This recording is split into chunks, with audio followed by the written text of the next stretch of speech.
Breaking news చూస్తున్నారు. SIT నోటీసులపై react అయ్యారు బండి భగీరథ్. సిట్ నోటీసులు అందాయంటూ చెప్పుకొచ్చారు. ఆయన నోటీసుల్లో పేర్కొన్న సమయం తక్కువగా ఉంది అంటూ చెప్పుకొచ్చారు బండి సాయి భగీరథ్. అందువల్లే విచారణకు హాజరు కాలేకపోయా అన్నారు బండి సాయి భగీరథ్. విచారణకు పూర్తి స్థాయిలో సహకారం అందిస్తారంటూ చెప్పుకొచ్చారు. ఆయన అవసరమైన డాక్యుమెంట్స్ ఆధారాలు సేకరించుకోవడానికి నాకు ఇంకొక 2 రోజుల సమయం కావాలంటూ భగీరథ్ ఆ రిప్లైలో చెప్పుకొచ్చారు. ఎల్లుండి విచారణకు హాజరవుతా అంటూ చెప్పుకొచ్చారు బండి సాయి భగీరథ్. రేపు హైకోర్టులో బండి భగీరథ్ మధ్యంతర బెయిల్పై విచారణ ఉంది. ఇంకోవైపు భగీరథ్ పై BNSS sections 5 subsection 1 read with 6 sections కింద కేసు నమోదైంది. ఈ నిబంధన ప్రకారం నేరం రుజువైతే కనీసం 20 ఏళ్ల కఠిన కారాగార శిక్ష పడే అవకాశం ఉంది. జైలు శిక్షతో పాటు భారీ జరిమానా కూడా విధించే అవకాశం ఉంది. దానికి సంబంధించి ఆ లెటర్ని మీరు చూడడం జరుగుతోంది. బండి సాయి భగీరథ్ ఆ లెటర్ని మీరు చూడొచ్చు. ఆ లెటర్కి సంబంధించి మాట్లాడుకుంటున్న సందర్భం, ఆ లెటర్ ఇంట్రెస్ట్, ఆ లెటర్ని మీరు ఒకసారి చూసే ప్రయత్నం చేస్తే కనుక ఒకసారి ఆ లెటర్ని నేను మీకు చదివినిపించే ప్రయత్నం చేస్తాను. మీరు చూస్తే కనుక, at the outset I acknowledge the receipt of the notice dated 12/5/2026 referred to above and express my unequivocal willingness to cooperate with the investigation and to render every assistance that may be required of me in connection with the same అంటూ చెప్పుకొచ్చారు. ఇది to the station house officer Pet Basheerabad Cyberabad అని start చేస్తున్న subject reply to the notice bearing number అంటూ అక్కడ రాసుకొచ్చి issued in connection with FIR అంటూ FIR number mention చేసి సబ్మిషన్స్ రిగార్డింగ్ అంటూ చెప్పుకొచ్చారు. ఇక ఫస్ట్ పాయింట్ మనం చూసాం. 2 point, I without prejudice to my rights and contentions respectfully submit that I am desirous and appearing before the undersigned officer and assisting the investigation in the manner sought. However, in the view of extremely short notice afforded to me and on account of certain personal inconvenience occasioned to me on 13/5/2026, I am unable to appear on the date of appointed in the notice. I therefore most respectfully request a short accommodation of 2 days from the date appointed in the notice, so as to enable me to collate the relevant material, documents and information in my possession that would meaningfully aid the investigation and assess the investigation into the false allegations made against me and my family, and therefore appear before the undersigned officer in a duly prepared manner. I reiterate my unconditional willingness to join the investigation and undertake to appear before the undersigned officer or on a date so accommodated, subject to such reasonable directions as may be issued in this regard. It is therefore most respectfully prayed that the aforesaid short accommodation of 2 days be kindly granted in the interest of a fair and effective investigation. Thank you అంటూ బండి సాయి భగీరథ్ తన సిగ్నేచర్తో ఆ లెటర్ని conclude చేశారు. డీటెయిల్గా మాట్లాడుకునే ప్రయత్నం చేద్దాం. మా ప్రతినిధి ఇన్నారెడ్డి అప్డేట్స్ అందించేందుకు సిద్ధంగా ఉన్నారు. ఇన్నారెడ్డి, ఇది పోలీసులకు చేరిన సందర్భంగా మాట్లాడుకుంటున్న తరుణం పోలీసులకు చేరిందా? అండ్ పోలీసులు ఎటువంటి టైం విధించే అవకాశం ఉంది? ఇన్ఫాక్ట్ దీన్ని యాక్సెప్ట్ చేయడం జరిగిందా పోలీసులు? సచిన్, మనం గమనించవచ్చు 2 గంటల సమయానికి ఎట్టి పరిస్థితుల్లో హాజరు కావాలి, లేకపోతే యాక్షన్ తీసుకుందాం అని చెప్పన్న లెటర్ ను ఎప్పుడైతే అందుకున్న వెంటనే ఆయన వస్తాడని చెప్పి మనం ఊహించాం. ఇక్కడ మనం ఒక విషయం గమనించాలి సచిన్, రేపు హైకోర్టులో వేకేషన్ బెంచ్ మీద ఈ కేసు విచారణ రానున్న నేపథ్యంలో ఈ రోజు విచారణ కనుక హాజరు కాకపోతే ఈ విషయాన్ని కూడా కోర్టు ముందు ప్రస్తావన చేస్తే అది ల్యాబ్స్ కింద వస్తుంది, అది కూడా ఒక తప్పిదం కింద వస్తుంది. దీన్ని చాలా తెలివిగా వీళ్ళు ఒక నోటీసు, అంటే దీంట్లో ఒక మెయిల్ ద్వారా పంపించారు, అలాగనే ఒక పర్సనల్ నోటీస్ లాగా కూడా వాళ్ళకు పంపించడం జరిగింది. దీంట్లో చాలా స్పష్టంగా నాకు 2 రోజుల సమయం కావాలి, దీనికి సంబంధించిన డాక్యుమెంటు, సాక్ష్యాధారాలకు సంబంధించి పూర్తి సమాచారంతో మేము ముందుకు హాజరవుతాను, నాకు ఎక్కువగా సమయం లేదు కాబట్టి నాకు 2 రోజుల సమయం ఇవ్వండి, 15వ తారీఖున హాజరవుతాను. అంటే రేపు 14వ తారీఖున విచారణ ఉంది కాబట్టి రేపు 14వ తారీఖున ఆ బెయిల్ సంగతి తేలిపోతుంది. సో ఇటు దాన్ని బట్టి 15వ తారీఖున విచారణ హాజరవుతానని చాలా తెలివిగా ఈ నోటీస్ పంపించడం జరిగింది. దీంట్లో లీగల్ అడ్వైజర్లు ఇచ్చిన అడ్వైజ్ ప్రకారమే ఈ రకంగా మెయిల్ అలాగనే ఒక నోటీసు రెండు కూడా ఇప్పటికే పేట బషీరాబాద్ పోలీస్ స్టేషన్ కూడా చేరుకున్నాయి.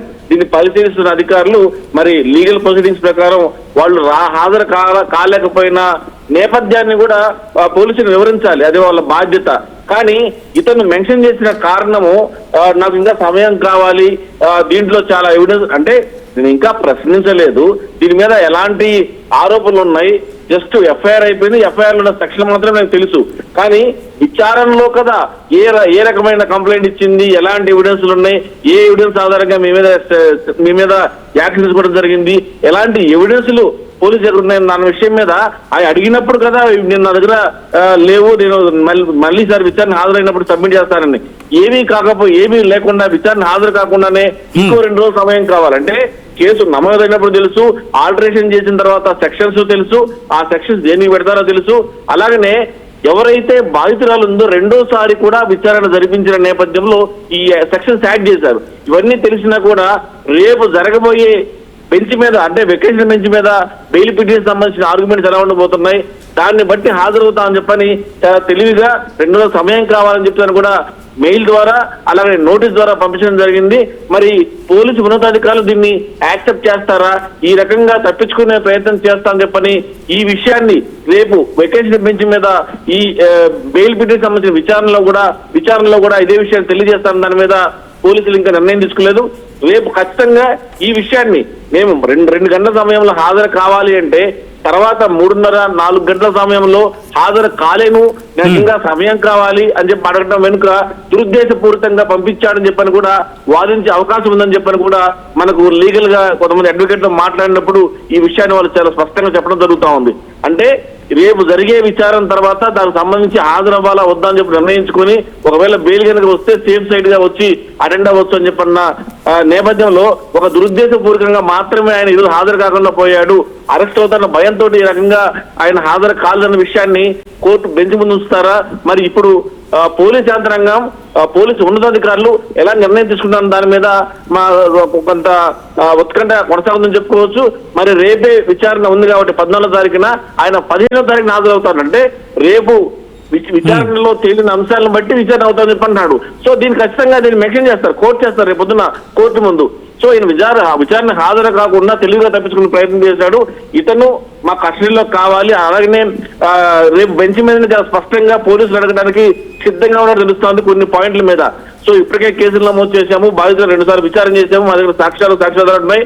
వాళ్ళ నాన్న ఇన్ఫ్లుయెన్స్డ్ పర్సన్, సో ఎట్టి పరిస్థితుల్లో అతన్ని అరెస్ట్ చేయాల్సిన అవసరం ఉంది.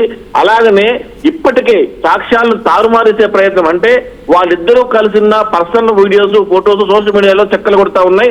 ఈ రకంగా సాక్ష్యాలను తారేసే ప్రయత్నం చేస్తున్నాడు కాబట్టి ఖచ్చితంగా అతన్ని మేము అదుపులో తీసుకుని విచారణ చేయాలి, దీని మీద అరెస్ట్ బెయిల్ ఇవ్వద్దని చెప్పని కూడా చాలా స్పష్టంగా ఈ కారణాలన్నీ చూపించి బెయిల్ అపోజ్ చేసే అవకాశం ఉంది. చూడాలి మరి రేపు కోర్టు ఎలా నిర్ణయం తీసుకుంటా ఉంది.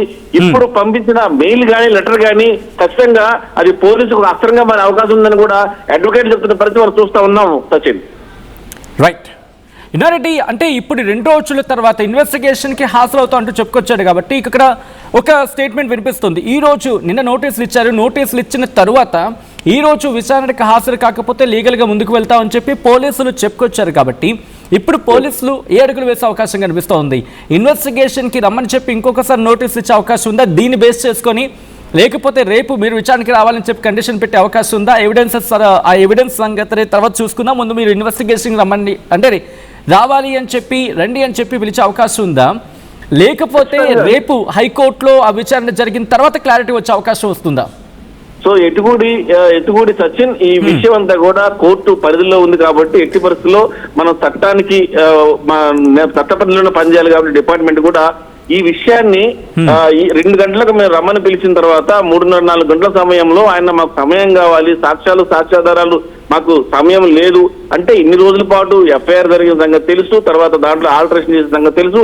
ఇవన్నీ అలాగే చేసిన తర్వాత ఇప్పుడు కావాలని చేశారంటే అంటే తప్పించుకునే ప్రయత్నం చేస్తారన్న విషయాన్ని ఖచ్చితంగా బెంచ్ ముందు ఉంచుతారు, డెఫినెట్ గా పోలీసులు ఉంచుతారు. అయితే కోర్టు పరిధిలో ఉంది కాబట్టి రేపు ఒక్కరోజు డెఫినెట్ గా సమయం ఇచ్చే అవకాశం అయితే కనిపిస్తా ఉంది. మరి పోలీసు ఉన్నతాధికారుల నిర్ణయం ఎలా ఉంటుందో మనకి ఇంకా తెలియదు. రేపు ఒక్కరోజు చూసి ఖచ్చితంగా 15వ తారీఖున హాజరవుతారు కాబట్టి ఆ రోజు మరి ఎలాంటి నిర్ణయం ఉండబోతుందంటే అనే దాని మీద రేపు జరగబోయే విచారణ, అంటే రేపు వెకేషన్ బెంచ్ లో బెయిల్ పిటిషన్ సంబంధించి జరగబోయే విచారణ చాలా కీలకంగా మారే అవకాశం ఉంది. దీంట్లో పోలీసులు కూడా చాలా క్లియర్ గా జరిగిన పరిణామాలు, సేకరించిన సాక్ష్యాలు, సాక్ష్యాధారాలు, అలాగనే 2 సార్లు విచారణ జరిపిన స్టేట్మెంట్, తర్వాత ఈ రోజు 2 గంటలకు రమ్మని చెప్పంటాం, ఆయన ఎస్కేప్ అవడానికి 2 సమయం అడగటం అక్కడ ఈజీగా అర్థమవుతా ఉంది, ఆయన కావాలి ఎస్కేప్ అవుతాడని. ఇది కూడా కాకుండా సచిన్ మనకు చాలా స్పష్టంగా డిపార్ట్మెంట్ నుంచి మనకు కొంత సమాచారం తెలుస్తా ఉంది. సోషల్ మీడియాలో ఒక బాధితురాల మీద కంప్లైంట్ వచ్చినప్పుడు ఆమెకు సంబంధించిన పర్సనల్ వీడియోస్ స్ప్రెడ్ చేసి సాక్ష్యాలు, సాక్ష్యాధారాలను తారుమారు చేస్తా ఉన్నాడు. అలాగనే వాళ్ళ నాన్నగారు చాలా ఉన్నత పదవులు ఉన్నాడు కాబట్టి ఖచ్చితంగా సాక్షులు ప్రభావితం చేస్తారని చెప్పని ఆయన అరెస్ట్ చేసేందుకు పిటిషన్ దాఖలు చేస్తారు. అది అరెస్ట్. ఇంకొకటి బెయిల్ అబ్జెక్ట్ చేయడానికి ఈ పాయింట్లన్నీ కూడా మించి ముంచే అవకాశం స్పష్టంగా కనిపిస్తా ఉంది Sachin. Right Nareddy, thanks for the update. మొత్తంగా అయితే మాత్రం ఇంట్రెస్టింగ్ డెవలప్మెంట్ చోటు చేసుకుంది అండ్ షాకింగ్ డెవలప్మెంట్ కింద చెప్పుకోవాలి. సిట్ నోటీసులపై బండి భగీరథ్ రియాక్ట్ అయ్యారు. సిట్ నోటీసులు అంటూ చెప్పుకొచ్చారు బండి భగీరథ్. నోటీసుల్లో పేర్కొన్న టైం తక్కువగా ఉంది అంటూ చెప్పుకొచ్చారు ఆయన. అందువల్లే విచారణకు హాజరు కాలేకపోయా అంటూ చెప్పుకొచ్చారు బండి భగీరథ్. విచారణకు పూర్తి స్థాయిలో సహకరిస్తా అంటూ చెప్పుకొచ్చారు. అవసరమైన డాక్యుమెంట్స్, ఆధారాలు సేకరించుకోవడానికి నాకు ఇంకొక 2 రోజుల టైం కావాలి అంటూ చెప్పుకొచ్చారు బండి భగీరథ్. ఎల్లుండి విచారణకు హాజరవుతా అంటున్నారు బండి భగీరథ్. రేపు హైకోర్టులో బండి భగీరథ్ మధ్యంతర బెయిల్పై విచారణ జరగనుంది. ఇంకొక వైపు భగీరథ్పై BNSS sections 5 subsection 1 read with 6 sections కింద కేసు నమోదైంది. ఈ నిబంధన ప్రకారం నేరం రుజువైతే కనీసం 20 ఏళ్ల కఠిన కారాగార శిక్ష పడే అవకాశం ఉంది. జైలు శిక్షతో పాటు భారీ జరిమానా విధించే అవకాశం కూడా ఉంది.